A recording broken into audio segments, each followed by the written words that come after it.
In a forgotten valley of rural America, bloodlines did not branch out. They folded inward. Brothers married sisters. Cousins became spouses. Children were born into silence, their eyes vacant, their bodies frail. This wasn't folklore whispered around campfires. It was documented, witnessed, and buried. An entire family tree collapsed in on itself, leaving behind generations of graves dug far too early, and a legacy of horror that authorities tried to erase from history. This is hidden docs, where the stories America tried to bury are brought into the light. These aren't tales of triumph or pride, but of silence, shame, and the shadows that haunt forgotten corners of the nation. Tonight, we trace the chilling descent of one family whose bloodline became their curse. It is a story of isolation, of poverty, and of choices that twisted kinship into tragedy. Stay with us, because once you step inside this house of secrets, you may never look at family the same way again. The story begins in the Appalachian Mountains, a land as breathtaking as it was unforgiving. Towering ridges, endless forests, and valleys that seemed cut off from the outside world. For those who lived there, the land was both a home and a prison. Poverty was generational. Roads were few, outsiders rarely visited. Families relied on each other, not just for survival, but for companionship, for comfort, and, at times, for more than that. This isolation carried a cost. When communities are cut off long enough, the boundaries between right and wrong blur, and the boundaries between kinship and intimacy collapse. In one such valley, a family's roots grew deep, but never spread wide. The same last name appeared on every door, every birth certificate, every grave marker. To the outside world, this was unimaginable. Inside the valley, it became routine. The children played barefoot in the dirt roads, unaware of how the world beyond the mountains might see them. Their parents worked odd jobs, scavenged, and farmed small plots of land that barely yielded enough to live. Life was survival, but it was also secrecy. And secrecy became the soil where darker truths took root. Neighbors, few and far between, whispered but rarely intervened. That family keeps to themselves, they would say. And indeed, they did. What went on behind the sagging walls of their wooden shacks was nobody's business, until it became impossible to ignore. Strange sights began to unsettle outsiders who happened to stumble too close. Children with hauntingly vacant stares, their movements oddly synchronized, their voices rarely heard. Some described them as mute, others as not right. To the locals, it was the unspoken result of generations marrying within their own bloodline. But silence was safer than truth. And so, the valley carried on. Seasons changed, crops failed, and yet the family remained, bound by poverty, bound by blood, and bound by secrets. But even the deepest secrets cannot stay buried forever. One winter's day, outsiders would enter the valley, and what they saw inside that home would shock America. And that discovery is where our story takes its first dark turn. The family. At the center of this story lived in a ramshackle wooden house, tucked into a hollow so deep the sun barely touched it in winter. From the outside, it was simply poverty. Rotting boards, broken windows patched with cardboard, rusting cans scattered across the yard. But inside, the story grew darker. The patriarch, a man born and raised in the same valley, had married a cousin. His father had done the same. For generations, marriages had circled back into the same bloodline. The family name became not just a surname, but a closed loop, an echo chamber of repetition. Outsiders rarely entered their lives, and when they did, they didn't stay long. Children were born one after another, their lives marked by hardship from the first breath. Many never lived past infancy. Graves dotted the hillside behind the house, small wooden crosses leaning under the weight of time and neglect. Those who survived often carried visible marks of their family's closed circle, sloping foreheads, pale skin, vacant blue eyes that seemed to look past the world rather than at it. Some could not speak, others could not walk properly. And yet, within those four walls, this was treated as normal. To the family, the outside world was a threat. Teachers who asked too many questions were avoided. Doctors who suggested special conditions were not invited back. The children did not attend school regularly, and when they did, they returned home with stories of mockery and shame. Slowly, they stopped going altogether. Silence was safer, but silence was also dangerous. Behind closed doors, boundaries collapsed. Brothers and sisters raised under the same roof became partners. Mothers looked away. Fathers justified what they knew was unspeakable with twisted logic. "We don't need outsiders. We take care of our own," the community whispered. Nearby families muttered about the strange cries that echoed through the night, or the way the children's movements seemed unnatural. But in the Appalachian Mountains, where everyone carried their own struggles, people learned to look the other way.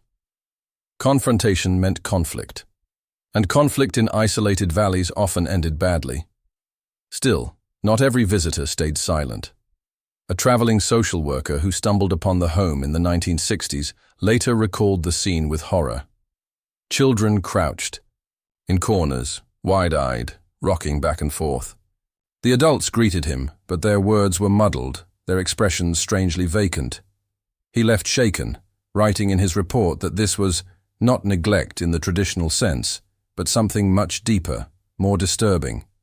His warnings were ignored. Year after year, the cycle continued. Babies were born, some carried into adulthood, others buried before they ever spoke a word. Their family tree, if you could call it that, looked less like branches and more like a tightly wound knot, blood folding into blood until identities blurred. And still, the outside world remained unaware of the true scale of what was happening. But soon, a single chance encounter would shatter the silence forever. Outsiders, unprepared for what they were about to see, would enter the hollow, and the horrors of this family's hidden life would finally come to light. But what they discovered inside that house was far worse than whispers could have ever prepared them for. The consequences of generations of closed bloodlines could not be hidden forever. In the family's small wooden home, children grew up marked not only by poverty, but by the unmistakable scars of inbreeding. To outsiders, the sight was haunting. To those inside the house, it was simply life as they knew it. Some children were born with faces that seemed half-finished, eyes that did not align, jaws that never fully formed. Others bore the weight of silence, their mouths opening without words, their tongues frozen in place. They wandered the rooms, wide-eyed, their movements jerky and unnatural, as though their bodies had betrayed them before they ever had a chance at life. Neighbors who caught glimpses of these children described them with one chilling phrase: "The cursed ones." But the words were never spoken loudly, only whispered, for fear that speaking too directly about the family might draw unwanted trouble. In rural America, survival often depended on staying in your lane and crossing boundaries into another. Family secrets could cost you dearly. Still, whispers traveled. Local shopkeepers remembered the rare occasions when one or two of the children appeared at their counters. Their stares were vacant, their voices absent. One boy shuffled with an awkward gait, as though his legs had never learned the rhythm of walking. Another stood beside him, head tilted, eyes rolling back as if unable to focus on the world in front of him. The sight unsettled everyone, but no one dared ask questions. Behind the family's house, the cemetery told an even darker story. Tiny. Graves marked by crude wooden crosses bore silent testimony to the lives that had ended too soon. Some children lived only days. Others never took a single breath. Each death was explained away as sickness, the kind that poor families often faced. But in truth, the roots of these tragedies ran deeper, woven into the family tree itself. For the children who did survive, life was not only a struggle, but a spectacle. Their very presence raised questions too dangerous for the community to answer. Teachers described them as unteachable, unable to grasp language, unable to follow basic instruction. Doctors, on the rare occasion they were brought in, noted anomalies, but wrote them off as the result of environmental conditions.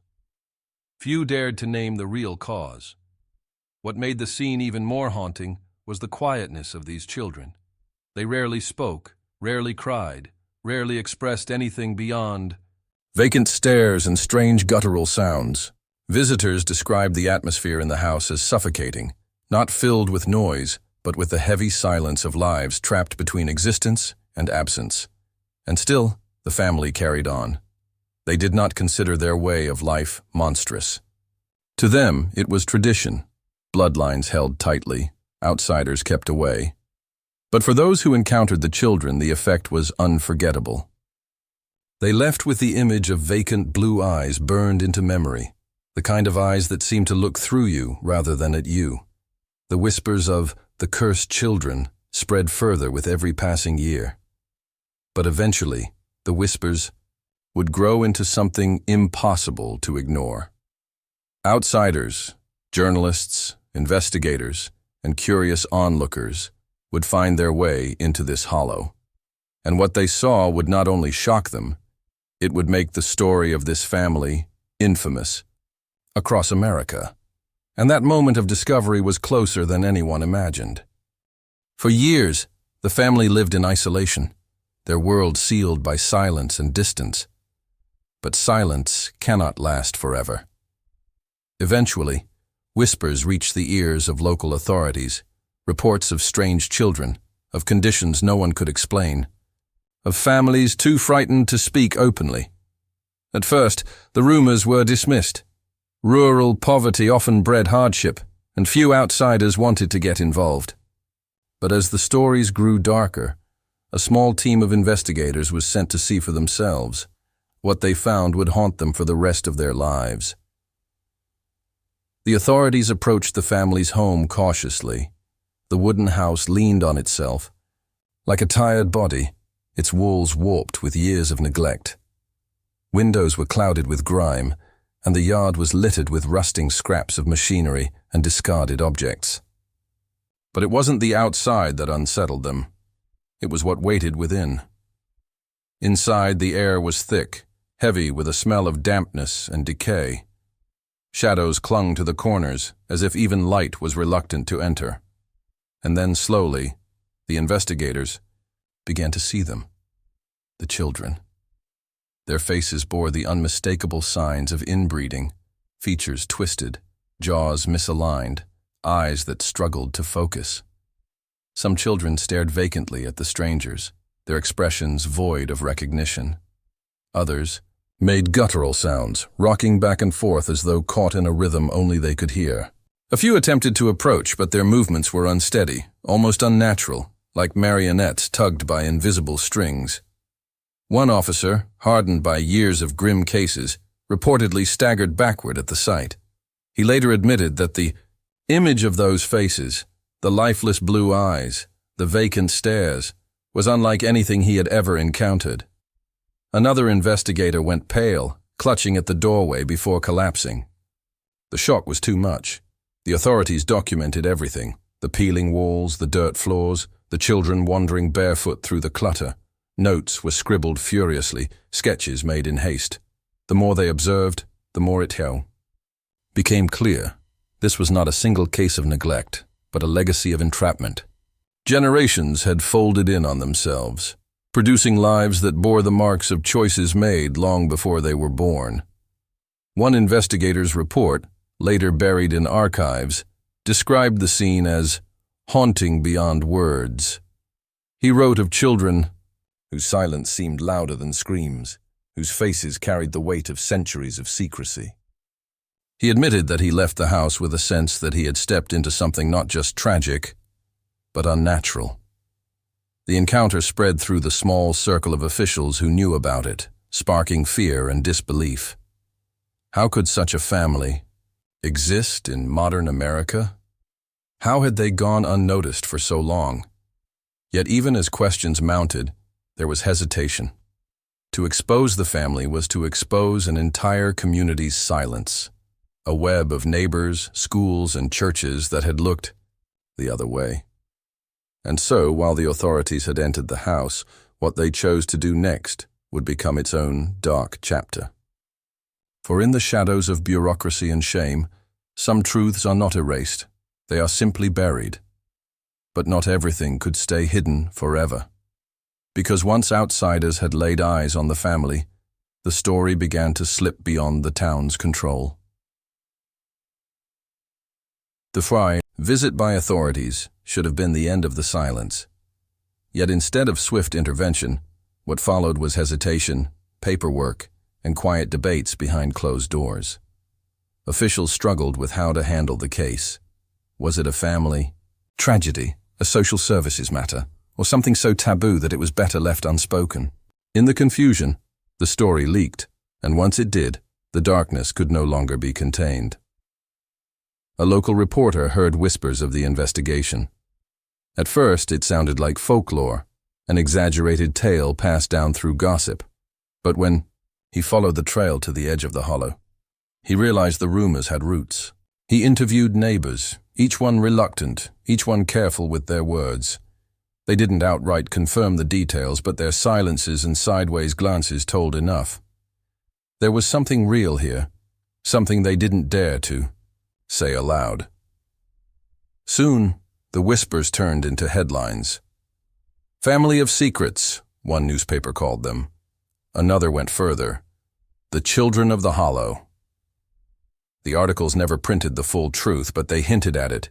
Incest, deformity, lives lived in shadows.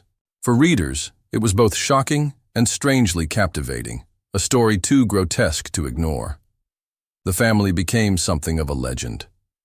Strangers began to drive past their land, hoping to catch a glimpse. Some came out of morbid curiosity, others with pity. But every time an outsider's eyes fell upon the family, their sense of otherness deepened. The children were no longer seen as victims.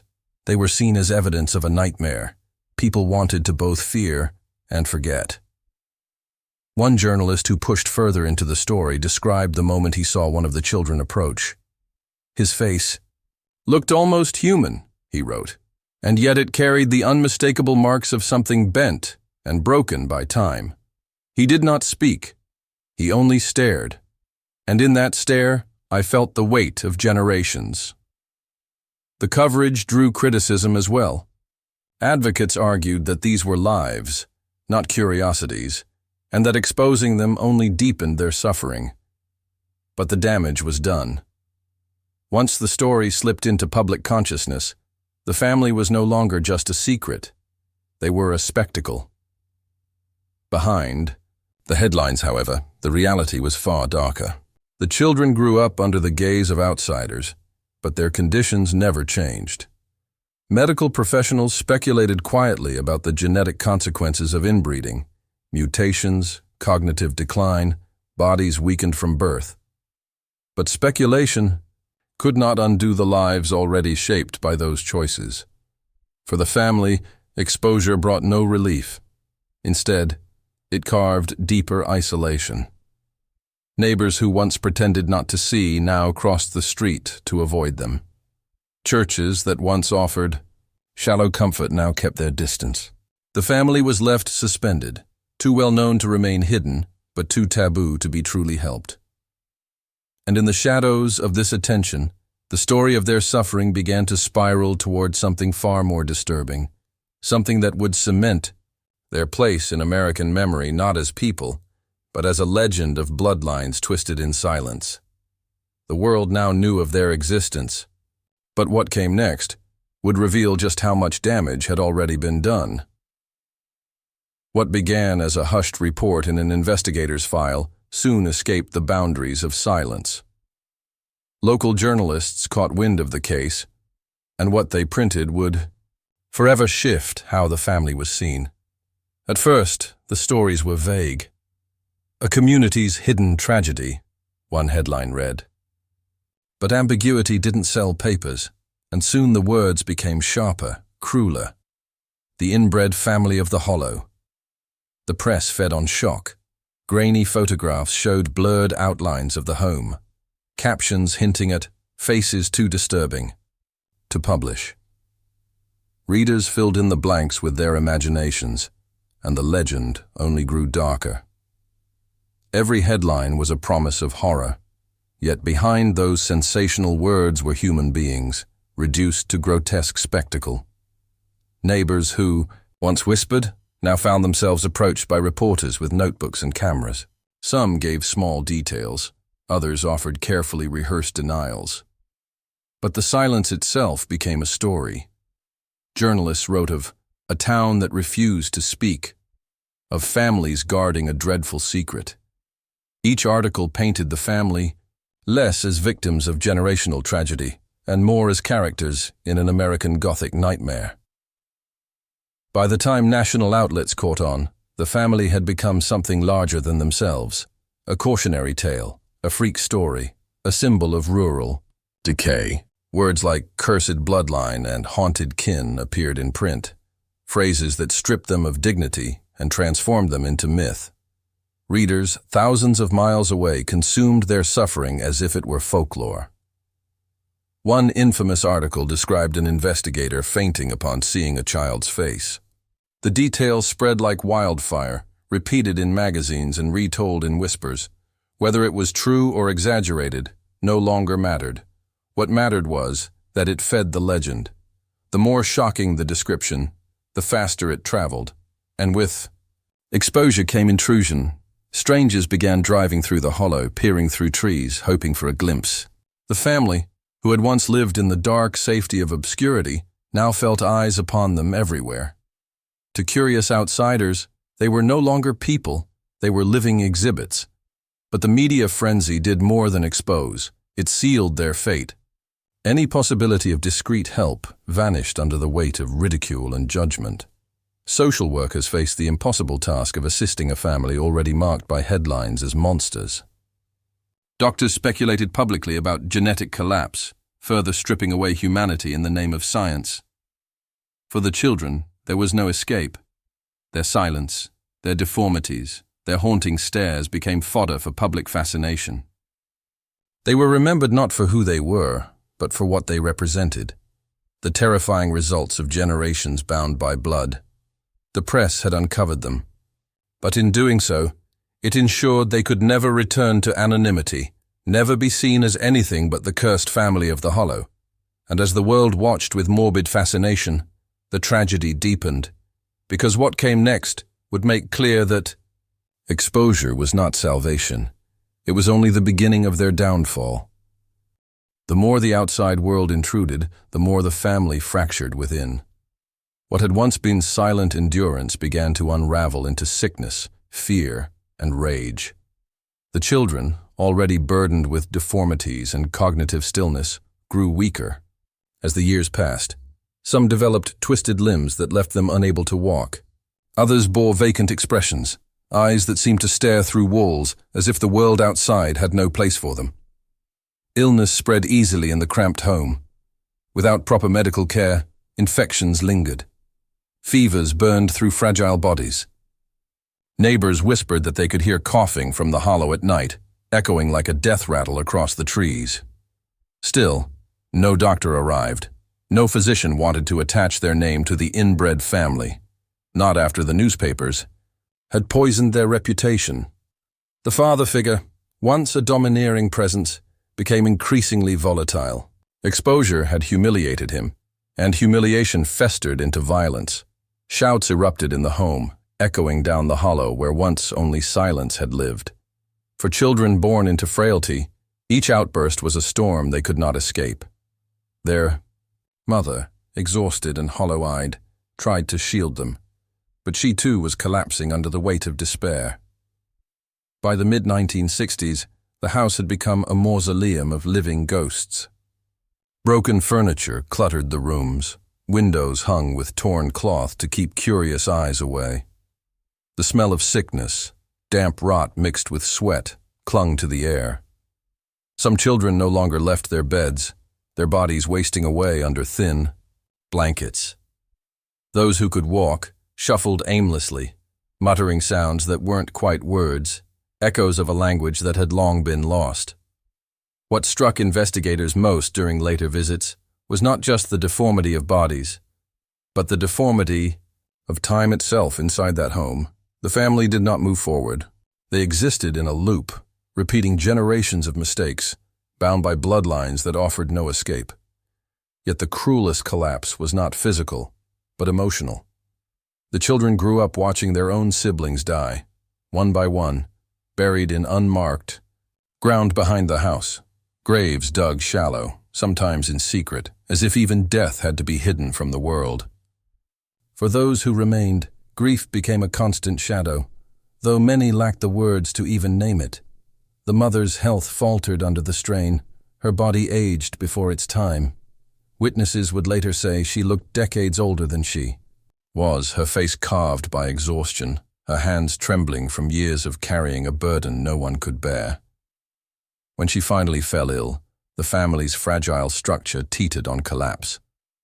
Without her, the children were left adrift under a father who had lost all control, both of himself and of the legacy he had created. Violence escalated, hunger worsened, and the once unspoken bonds that had held them together began to disintegrate. It was only a matter of time before tragedy struck in a way that could no longer be ignored. An event so haunting that even the townspeople who had turned away would be forced to confront what had festered in their own backyard. Because the family was not only collapsing from within, they were heading toward a moment that would ensure their curse was remembered forever.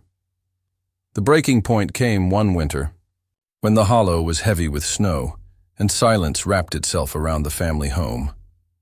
But inside those walls, tragedy erupted. One of the youngest children, barely 10, was found lifeless in bed, his small body twisted by deformity and worn thin by sickness. He hadn't made a sound in his final hours, slipping away quietly, as though even death had learned to creep silently through the house. The family buried him in the frozen ground behind the house, as they had done with others. No coffin, no ceremony, just another shallow grave in a line of forgotten markers. But this time, something changed. A neighbor who had long ignored the hollow caught sight of the hurried burial from the edge of the trees. He spoke of it in whispers at a town store, and soon suspicion spread. Whispers turned to fear when rumors suggested the child hadn't simply died of illness, but of neglect, or worse, of violence. Some townsfolk believed the father's temper had gone too far, that the boy had been beaten during one of his drunken rages. Others insisted it was starvation, pointing to the family's isolation and their refusal of outside help. Whatever the truth, the child's death could not be hidden. The sheriff's office, already wary after earlier reports, sent men to investigate once more. This time, they came not as curious visitors, but as enforcers. When authorities arrived, they found a scene darker than before. The children who remained alive were skeletal, their faces pale, their bodies marked by illness and deformity. The house was colder than the outside air, the fire long dead in the hearth. Rats moved freely across the floorboards, gnawing at scraps. The smell of sickness was overwhelming. An officer recorded in his notes that one child, a girl of perhaps 12, did not speak a single word during the entire visit. She only stared at the wall, rocking slightly as though she were locked in her own world. Another boy, older, shuffled forward with a limp so severe it seemed his bones themselves had bent under the curse of bloodlines. But the most chilling discovery lay in the ground behind the house. As investigators probed deeper, they uncovered not one, but several small graves. Some were fresh, others older, their markers nothing more than crude sticks or stones. A quiet horror spread among the officials as they realized the family had been burying their dead in silence for years, children who had never been recorded, never acknowledged, lost to history except for the dirt that covered them. When word of the graves reached town, it ignited outrage. The community that had once ignored the family now demanded answers. Newspapers caught the scent of scandal and rushed to the hollow, their reporters framing the story as both grotesque and sensational. The family was no longer just a local shame. They became a national headline, a living nightmare broadcast for the world to gawk at. Yet behind the frenzy, the truth remained hauntingly simple. Generations of blood had collapsed into a cycle of sickness, silence, and death. And now, with graves unearthed and tragedy undeniable, the world would no longer allow them to hide. But the exposure was not salvation. The worst, the darkest revelation, still waited in the shadows of that cursed family tree, and it would surface in a way no one could have prepared for. The discovery of the graves shattered whatever fragile wall of secrecy the family had left. Within days, the hollow was no longer a forgotten pocket of rural America. It was a spectacle. Reporters descended like vultures, their flashbulbs exploding against the darkness of the crooked house. Headlines screamed of cursed bloodlines and America's hidden shame. The quiet valley became a stage, and the family, unwilling or unable to defend themselves, became an exhibit for the nation's morbid fascination. Local townsfolk, who for decades had turned their backs on the family, now walked to the edge of the hollow just to see what they had ignored. Some came with pity, others with disgust. Old men muttered about the dangers of leaving such people to themselves. Mothers pulled their children close, whispering warnings that sounded more like folklore than fact. That's what happens when blood runs in circles. Inside the home, the family was paralyzed. The children, already withdrawn, shrank even further under the gaze of strangers. They did not understand the cameras, the questions, the loud voices of men in uniforms. To them, the outside world was more terrifying than the life they had always known. The authorities, meanwhile, catalogued everything. Photographs of twisted faces and hollow eyes filled their reports. They measured the graves, documented the filth of the rooms, noted every sign of disease and malformation. One investigator wrote that stepping into the house felt like walking into a living crypt. "They are alive," he wrote, "but they move and breathe like the dead." The sheriff, pressured by both state officials and the swelling media, had no choice but to act. Social workers attempted to remove the surviving children, but each attempt was met with resistance, not from the family, but from the children themselves. Screaming, clawing, they clung to each other, terrified of separation. Years of isolation had bound them together in ways outsiders could not understand. The story gripped the nation. For weeks, newspapers ran lurid pieces, sketches of the family's deformities, dramatized accounts of whispered curses, and speculation about just how many generations had been lost to inbreeding. Churches used the case as a sermon against sin. Politicians pointed to it as proof of rural neglect. But amid the sensationalism, the family's humanity was lost. They were no longer people. They were symbols of horror. Yet even as the world stared, some truths remained hidden. Not all the graves were opened. Not every child could be accounted for. Rumors swirled that officials quietly covered up the most grotesque discoveries to prevent hysteria. Others claimed that what was documented publicly was only a fraction of what investigators had seen. And still, questions lingered. How many children had truly been born in that house? How many had died before taking a single breath? And what horrors had been buried so deep in the ground that even the officials dared not speak of them? The hollow, once silent, was now echoing with the noise of the world. But the noise could not erase the shadows.